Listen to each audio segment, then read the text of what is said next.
अस्सलामुअलैकुम मित्रों muse e learning class में आपનું हार्दिक स्वागत है।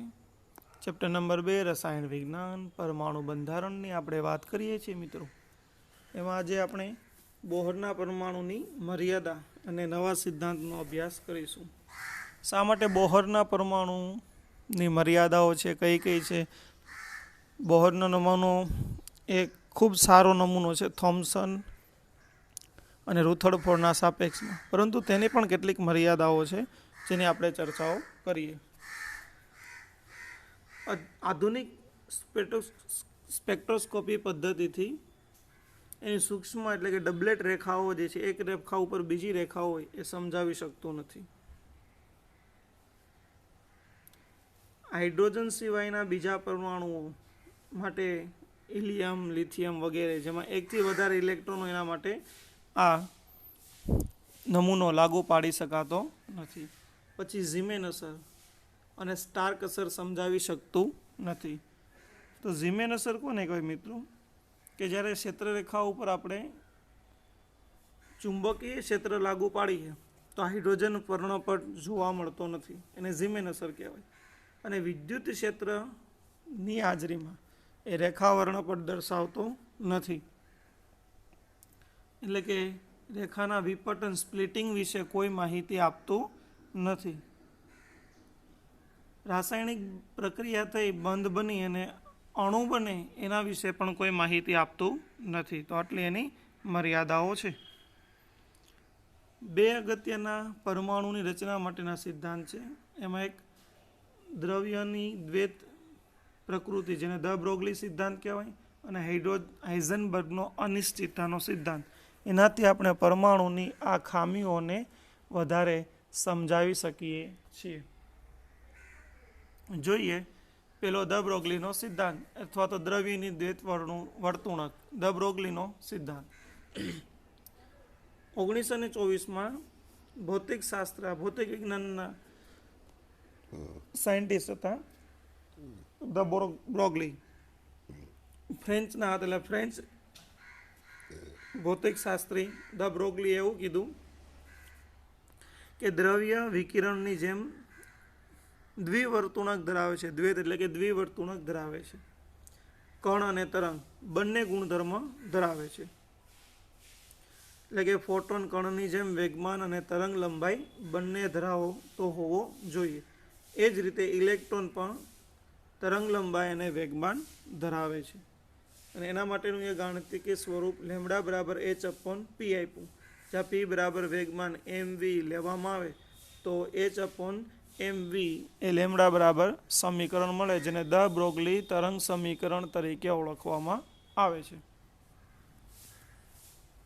સાબિતી હવે તરંગની જેમ ઇલેક્ટ્રોનનું પુંજ એટલે કે સમૂહ એ વિખેરણ થાય છે અને જુદી જુદી તરંગ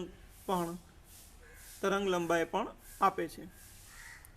દ બ્રોગલીના નિયમની મર્યાદા: જ્યારે વસ્તુ ગતિમાં હોય ત્યારે તરંગની લાક્ષણિકતા દર્શાવે, પણ જ્યારે દળ ખૂબ વધારે હોય અને ટૂંકી તરંગ લંબાઈ પણ ધરાવે છે। આની માહિતી દ બ્રોગલી સિદ્ધાંત આપતો નથી। સૂક્ષ્મ કણ માટે આપે, વધુ દળ ધરાવતા કણ માટે માહિતી આપતું નથી, એટલે કે સૂક્ષ્મ કણ માટે ઇલેક્ટ્રોન ઉપરાંત બીજા ઓછા દળ ધરાવતા પરમાણુ માટે આ સિદ્ધાંત લાગુ પડતો નથી। ત્યારબાદ હાઇઝનબર્ગનો અનિશ્ચિતતાનો સિદ્ધાંત 1927માં આ પણ ભૌતિક વિજ્ઞાનના વૈજ્ઞાનિક હાઇઝનબર્ગે અનિશ્ચિતતાનો સિદ્ધાંત આપ્યો। એના સિદ્ધાંત મુજબ ઇલેક્ટ્રોનનું ચોક્કસ સ્થાન અને વેગમાન અથવા વેગ એક સાથે નક્કી કરી શકાતા નથી, જેનું ગાણિતિક સ્વરૂપ delta x into delta p is equal to less than or is equal to, મિત્રો આ નિશાની લેસ ધેન છે અને આ ઇક્વલ ટુ છે, બંને એક સાથે વાંચવું હોય તો less than or equal to h upon 4π આ સમીકરણ દર્શાવી શકાય। પી બરાબર mv એ મૂકીએ તો સમીકરણ મળે delta x into m delta v h upon 4π। આ રીતે આપણે સમીકરણ દર્શાવી શકીએ છીએ, જેમાં एक्स ए सूक्ष्म इलेक्ट्रॉनનું સ્થાન છે, પી એટલે વેગમાનની અનિશ્ચિતતા, એક્સ એટલે સ્થાનની અનિશ્ચિતતા અને વીએક્સ એ છે વેગની અનિશ્ચિતતા દર્શાવી શકાય છે. હવે એની સમજૂતી. ઇલેક્ટ્રોનનું સ્થાન ડેલ્ટા એક્સ નાનું છે, ખૂબ જ ચોકસાઈથી જાણતા હોઈએ.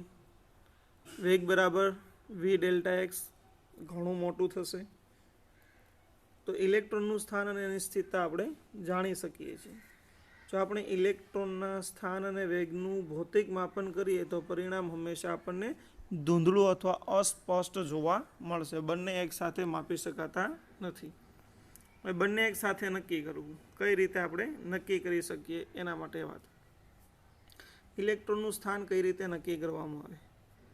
તો ઇલેક્ટ્રોન કરતાં ઓછું પરમાણુવાળા એકમ અથવા તો એના કરતાં નાના સૂક્ષ્મ એકમની એની માપપટ્ટીથી, એનીથી ઓછા અંતરવાળી માપપટ્ટીથી લઈ શકીએ.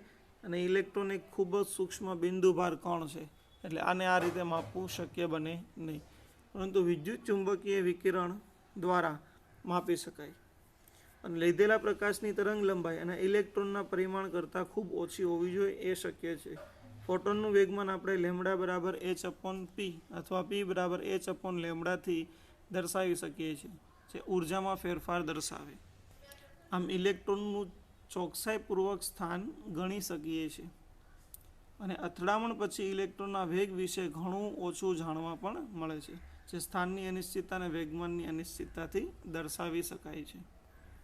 ત્યારબાદ આપણે જોઈએ અનિશ્ચિતતા સિદ્ધાંતનું મહત્ત્વ શું છે. આ સિદ્ધાંતનું મહત્ત્વ ઇલેક્ટ્રોન અને બીજા ઇલેક્ટ્રોન જેવા કણોના નિશ્ચિત સ્થાન અથવા તો પ્રક્ષેપ પથના અસ્તિત્વને આપણે નકારી શકીએ છીએ. એટલું જ નહીં, ઇલેક્ટ્રોનના વેગ પર લાગતું બળ જાણતા હોય તો અમુક સમય પછી વસ્તુ ક્યાં હશે તે પણ આનાથી નક્કી કરી શકાય.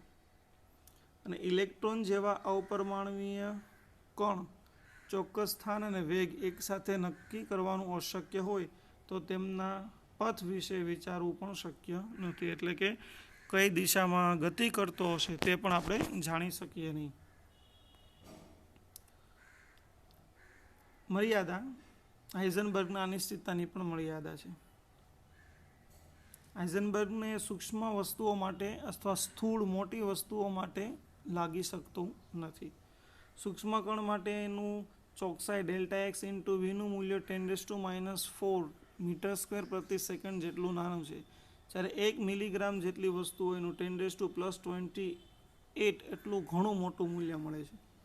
આથી ઇલેક્ટ્રોનનું ચોક્કસ સ્થાન 10⁻8 જેટલી ઓછી અનિશ્ચિતતા હોય તો આપણે ગતિની અનિશ્ચિતતા 10⁻⁴ મીટર સ્ક્વેર જેટલી મળે. આનાથી ઇલેક્ટ્રોનના સ્થાન અને વેગમાન વચ્ચે નિવેદનને ચોક્કસપણે આપણે રજૂ કરવા જોઈએ.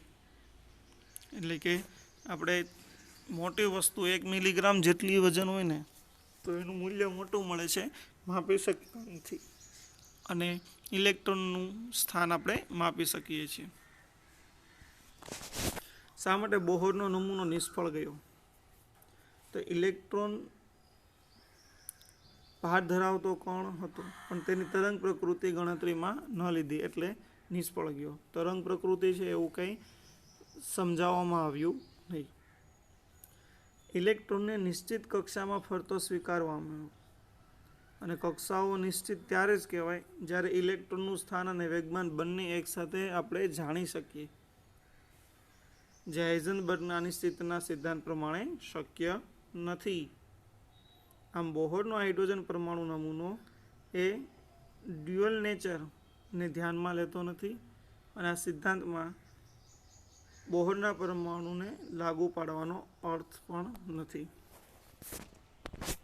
એમસીક્યુમાં પૂછાયેલો દાખલો છે, આ એમપી છે, યાદ રાખજો. 0.1 કિલોગ્રામ દળ ધરાવતો દડો જેનો વેગ 10 મીટર પ્રતિ સેકન્ડ છે તો તેની તરંગ લંબાઈ ગણો. લેમડા બરાબર એચ અપોન એમવી. આપેલું દળ 0.1 કિલોગ્રામ, વેગ 10 મીટર પ્રતિ સેકન્ડ.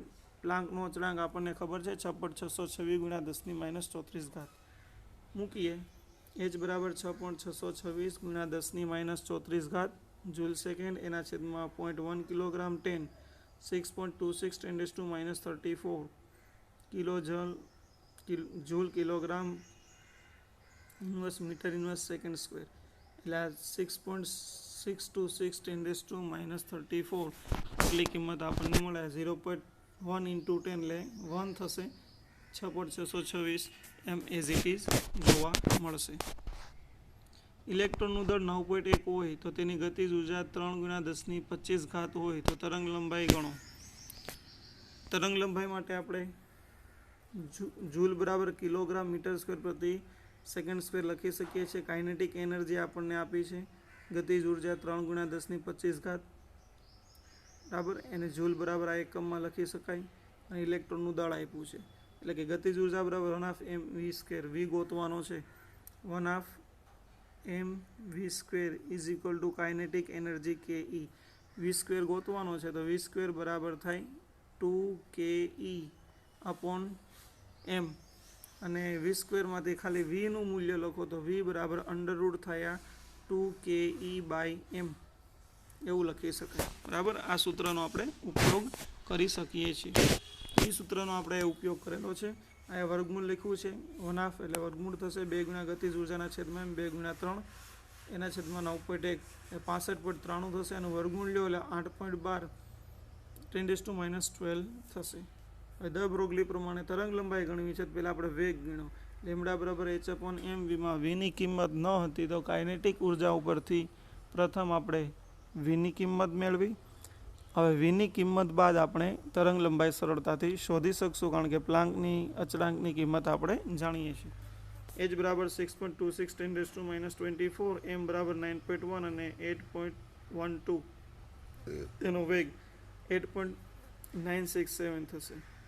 10⁻7 મીટર નેનોમીટર કરો તો -+9 નેનોમીટર તો એ 10⁻2 મળે 8.967 બે આમ લ્યો એટલે 896.7 આટલી કિંમત આપણને નેનોમીટરમાં મળશે. એક બીજો દાખલો છે MCQમાં આવી શકે એવો. લેમડા બરાબર 3.6 એંગસ્ટ્રોમ તરંગ લંબાઈ ધરાવતા ફોટોનનું દળ ગણો. તો એને મીટર પ્રતિ સેકન્ડમાં લઈએ 3.6 એંગસ્ટ્રોમ બરાબર 10⁻10 મીટર થશે. અને પ્લાન્કની અને વીની કિંમત છે લેમડા બરાબર h/mv. આ સૂત્ર ઉપરથી એમને સૂત્રનો કરતા બનાવતા h/લેમડા વી 6.626 10⁻34 3.6 3 બરાબર એટલે 9 સમથિંગ થશે 36 6.135 10⁻33 કિલોગ્રામ જવાબ આવે. હવે દ્રવ્યની દ્વૈત વર્તુળક જે દ બ્રોગલી પ્રદીપ્ત કરેલી છે અને ઇલેક્ટ્રોન માઇક્રોસ્કોપની શોધ થઈ ત્યારે વારંવાર જૈવિક અણુઓની આ બધી આમનામ છે આપણે અહીંથી કે ઇલેક્ટ્રોન માઇક્રોસ્કોપમાં ઇલેક્ટ્રોનનો વેગ 1.6 10⁻6 મીટર હોય તો ઇલેક્ટ્રોનના સાથે સંકળાયેલી તરંગ લંબાઈ શોધો. વેગ આપ્યો છે તરંગ લંબાઈ શોધવાની. એચની કિંમત આપણને ખબર છે. એમ બરાબર આપણને એનો વેગ પણ લેમડા બરાબર h/mv દ બ્રોગલી ઉપરથી શોધી શકાય. આ બધી વાર્તા છે જે કાંઈ કામની નથી, જવા દેવાની આપણે, ખોટી વધારાની આપણને કન્ફ્યુઝન કરવા માટે આપેલું છે. 6.626 10⁻34 જૂલ 9.1 10⁻31 અને 1.6 10⁻6 0.455 નેનોમીટર અથવા પાઇકોમીટર લેવો તો 455 પાઇકોમીટર થશે. ઇલેક્ટ્રોન વિવર્તનની જેમ ન્યુટ્રોન વિવર્તન માઇક્રોસ્કોપ અણુની રચના નક્કી કરવા માટે વપરાય છે. આ સારું, વેરી ગુડ, કન્ફ્યુઝન માટે. હવે તરંગ લંબાઈ 800 પાઇકોમીટર હોય તો ન્યુટ્રોન સાથે સંકળાયેલ વેગ ગણો. 800 પાઇકોમીટરને મીટરમાં લે 10⁻12 મીટર 6.620 10⁻34 અને -34 કિલોગ્રામ થઈ. લેમડા બરાબર h/mv થશે તો v બરાબર h/m લેમડા. આ કિંમત મૂકવો એટલે જવાબ 494.5 પ્રાપ્ત થશે. બોહરની કક્ષામાં ઇલેક્ટ્રોનનો વેગ આપેલો છે. વેગ m બરાબર v બરાબર 2.19 10⁻6 મીટર પર સેકન્ડ. તેની સાથે સંકળાયેલ દ બ્રોગલીની તરંગ લંબાઈ ગણો અને m એ પણ આપેલો છે કિલોગ્રામમાં. તો લેમડા બરાબર h/mv સૂત્ર મૂકવાનું. h બરાબર 6.626 10⁻34 કિલોગ્રામ મીટર સ્ક્વેર પ્રતિ સેકન્ડ.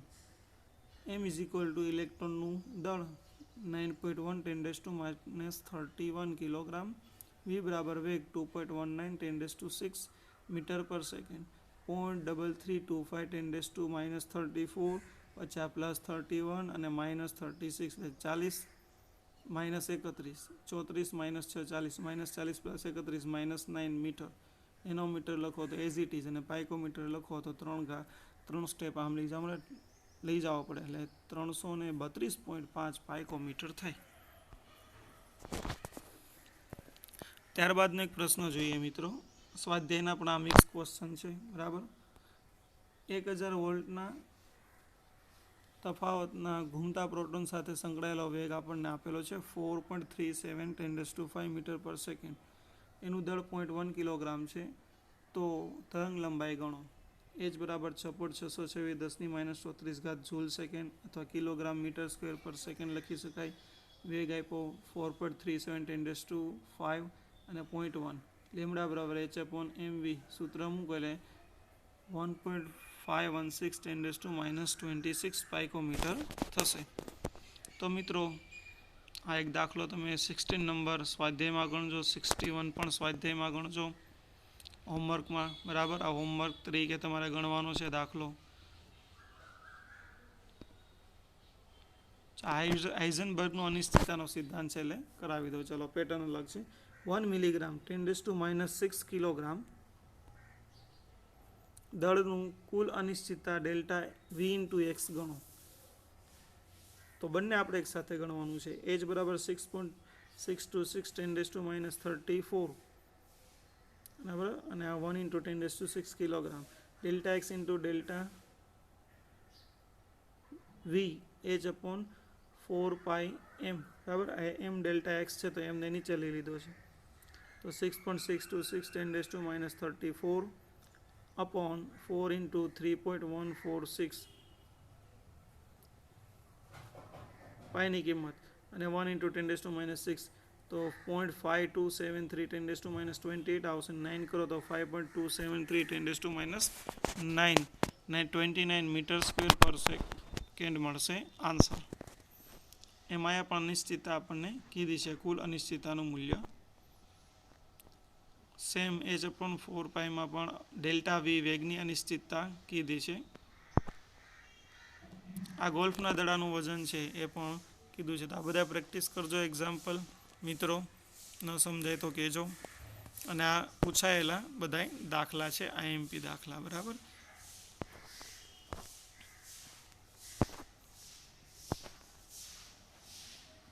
ઇલેક્ટ્રોનનું દળ ને ગતિજ ઉર્જા અને તરંગ લંબાઈ, તો 2 સ્ટેપ છે, બરાબર.